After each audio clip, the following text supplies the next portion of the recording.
somebody asked, what do you think of this victory? I said, it's unbelievable. So it's believable, or you can take it two ways. Unbelievable.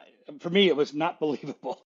And so that was, that's where I decided, man, I can't even watch cycling anymore. I couldn't watch it.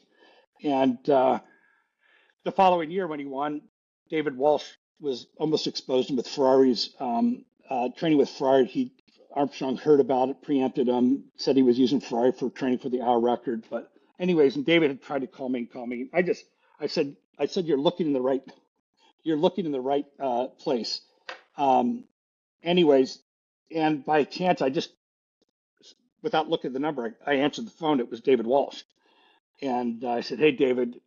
He said, Greg, I want to get a quote. I want to talk to you about the victory. I said, I don't have anything to say. I said, my mom told me if I don't have any good to say, don't say it at all. So I said, really, I don't have anything good to say, so I'd prefer not to talk. He said, well, okay.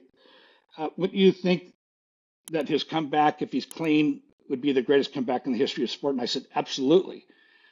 And then he said, well, if it wasn't, like he says, he said, well, I said, well, it'd be the greatest fraud. So it became my quote, even though the first part was with David, and I just answering, the opposite. And boy, that just, man, I got called. Armstrong called me a week later and threatened me. The irony is, he said, why'd you call me a fraud? And I said, I didn't. I said, if you're clean, you're the greatest comeback in the history of sports. He admitted that he was a fraud to me.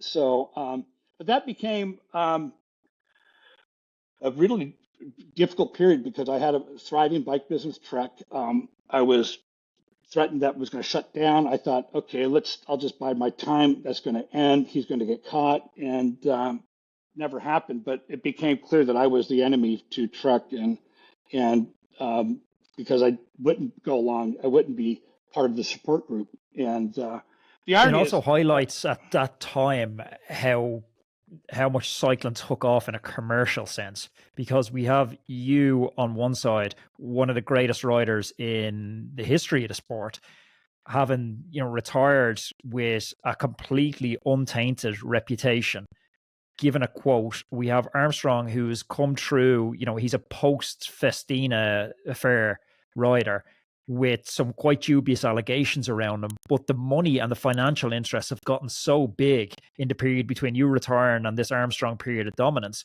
that it's impossible for anyone to nearly break this bubble of silence without doing massive financial harm to themselves. We've, Bell Helmets putting pressure on you, Trek putting pressure on you, and it's all just self-serving financial interests. Yeah, you find the world's driven by that, though. I would have really profited had I gone along with it greatly. But it was just something that was so black and white. Had I not been told that, had I not been told at this dinner that what was happening, I wouldn't have an inside proof. I wouldn't have anything to really, it would have been just innuendo. It would have been just kind of rumors. Would you not have guessed this, considering it's 99 and Festina's 98, and you probably are still quite well connected in the pro peloton at that point? No, I wasn't. Actually, I was not. After I got done with cycling, because the EPI just decided I'm not going to follow it, I was so happy, and then quoted as the best in L'Equipe in 1998. This could be the best thing that happened to cycling Festina. Everybody thought it was going to be the worst, but I thought it needed it. So I actually gave that benefit to Armstrong because, in theory, if it's clean, if the drugs controls are, if you've limited it, you're going to, maybe his natural talent did rise to the top, and maybe he wasn't able to do that in the 90s, in 95, 96, because everybody else was an EPO. So that was my optimistic view. I do not look at riders and go, oh, he's cheating. I don't. I really look at the best of every rider. But once you get firsthand knowledge, it becomes like black and white. The real big deal, the real thing that got me in 2001, though, I was at a sports conference in Austin, Texas, and not Austin, Texas, San Antonio. I was supposed to do the Ride for the Roses with Armstrong the week before. He disinvited me. Said I was drunk the year before, which I wasn't, but he decided I was the enemy. because I had critiqued Dr. Ferrari a month before the event.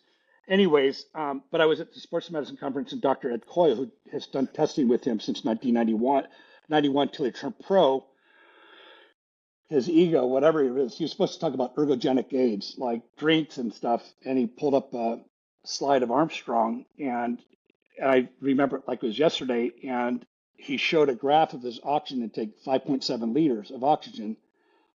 He showed his weight in the first 2 or 3 years, which he did lose 3 or 4 kilos between 91 and 95.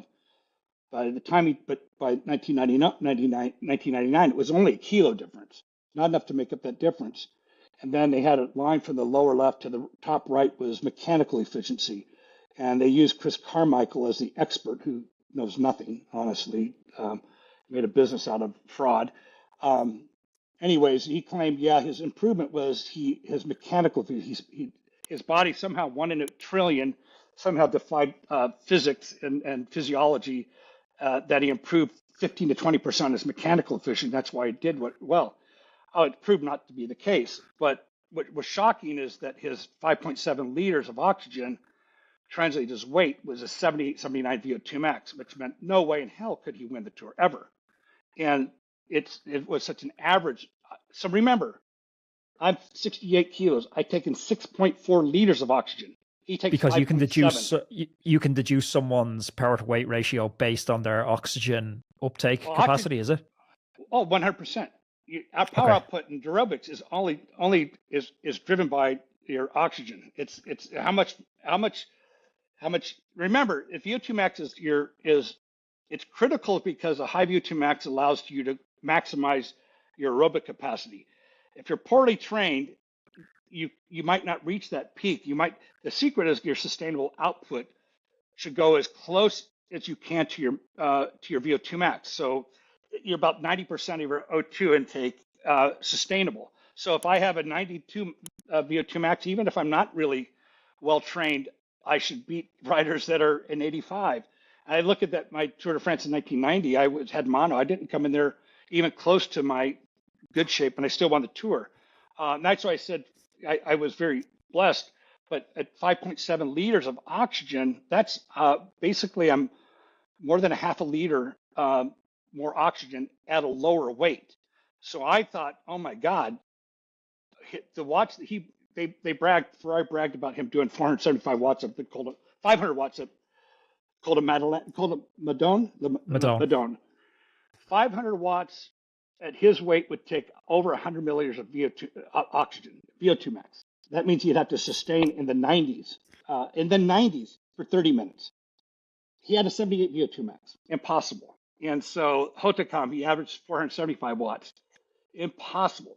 Even today, you can see riders, I will guarantee if you looked at their wattage on their computers, they're not sustaining more than 400 watts. You're seeing 420 watts, 440 watts because somebody's estimating that based on their watts per kilo.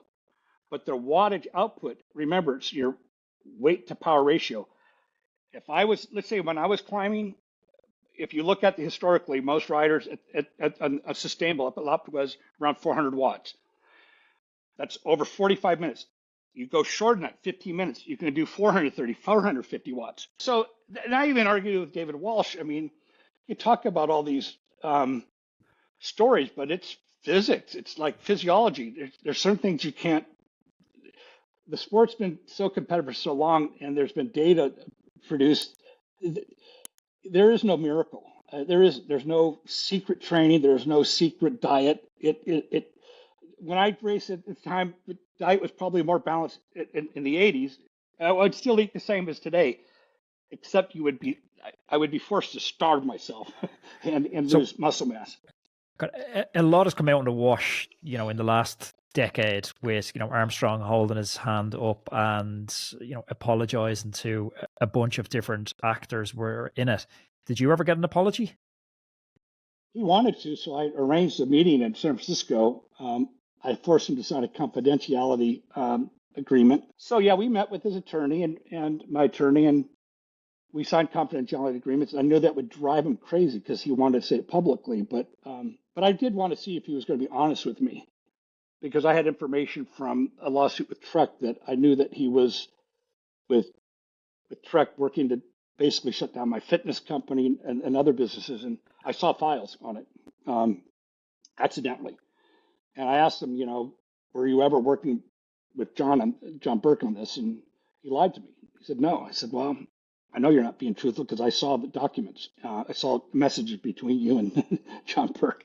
And so I knew he was not being honest. And he never really said, I apologize. He said, he'd never apologized. He said, I just got caught up in this big energy, this movement. And so he couldn't apologize. He didn't know how to. So, do you think that relationship is dead in the water, or is it anything you would ever consider fixing? Never. Oh my God, no. He's not one to ever have a friendship with. Absolutely not. Zero chance. But the irony is, about 2 months later, he finally revealed that he tried to make it like he apologized to me, even though we had a confidentiality agreement. I knew he couldn't handle that. He had to leak it. So no, I would never consider any cordial relationship with him. This was an extract from my podcast with Mr. Greg LeMond. If you want to check out the full conversation, you can click here. And also, don't forget to subscribe to the channel.